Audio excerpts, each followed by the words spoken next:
राज्यातल्या मराठा आरक्षणाचा वाद आता मंडल आयोगावर येऊन ठेपलाय। मराठ्यांना कुणबी दाखले देण्याच्या जीआरला विरोध करत असाल तर ओबीसींचं 27% आरक्षण रद्द करणार असा निर्वाणीचा इशारा जरांगेंनी दिलाय।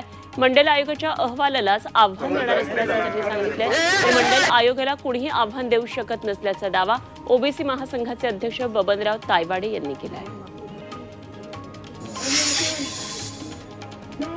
आपली शपथ पूर्ण करण्यासाठी मुख्यमंत्री एकनाथ शिंदेंनी ओबीसींना पायदळीत उडवलं अशी जोरदार टीका विरोधी पक्षनेते विजय वडेट्टीवार यांनी केली आहे। मुख्यमंत्र्यांनी कॅबिनेटमध्ये चर्चा न करता हा जीआर काढला। सरकारमध्ये श्रेयवादाची लढाई सुरू आहे असे ते म्हणाले।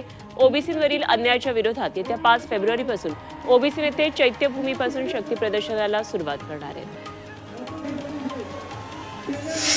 मराठ्यांना कुणबी दाखले देण्यासंदर्भातल्या जीआरचा मसुदा तयार करण्याबाबत मुख्यमंत्र्यांनी आमच्याशी चर्चा केली नसल्याचा आरोप ओबीसी अमृत नोनी आर्थो प्लस ये एक प्रूवन फॉर्मूला है। इसमें मौजूद नोनी फल के गुण और आयुर्वेदिक जड़ी बूटियां शरीर को जरूरी पोषक तत्व देने के साथ साथ हड्डियों और जोड़ों के घिसने, उनमें होने वाले सूजन और दर्द को रोकने में मदद करता है। दर्द मुक्त जीवन के लिए अमृत नोनी आर्थो प्लस। नेते आणि अन्न व नागरी पुरवठा मंत्री छगन भुजबळांनी केलाय।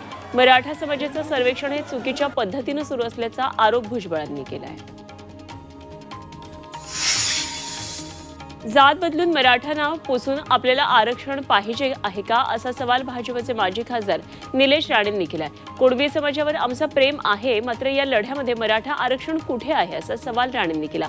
कोकणातल्या मराठ्यांना कुणबींचं प्रमाणपत्र नको अशी जाहीर भूमिका राणे कुटुंबियांनी घेतली।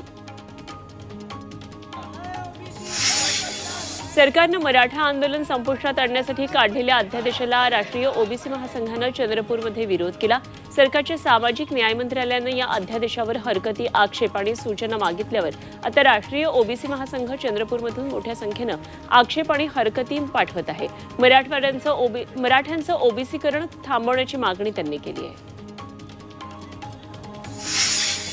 पुण्यामध्ये मराठा कुणबी मराठा आरक्षणासंदर्भात राज्य सरकारने तयार केलेल्या मसुद्याची प्रत ओबीसी कार्यकर्त्यांनी जाळून जोरदार आंदोलन केलं।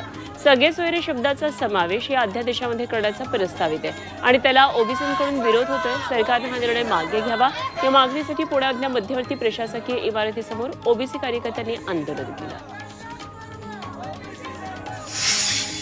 मवियाच्या बैठकीमध्ये आघाडीचा विस्तार करण्याचा निर्णय घेण्यात आला। वंचित बहुजन आघाडीसह सपा, जेडीयू, आप आणि सीपीएमचा समावेश करण्यात आल्याची माहिती खासदार संजय राऊत यांनी दिली। 2 फेब्रुवारीला मवियाची पुन्हा बैठक होणार आहे आणि या बैठकीला प्रकाश आंबेडकर हजर राहणार असल्याचं प्रकाश आंबेडकरांनी ट्विट करून सांगितलं।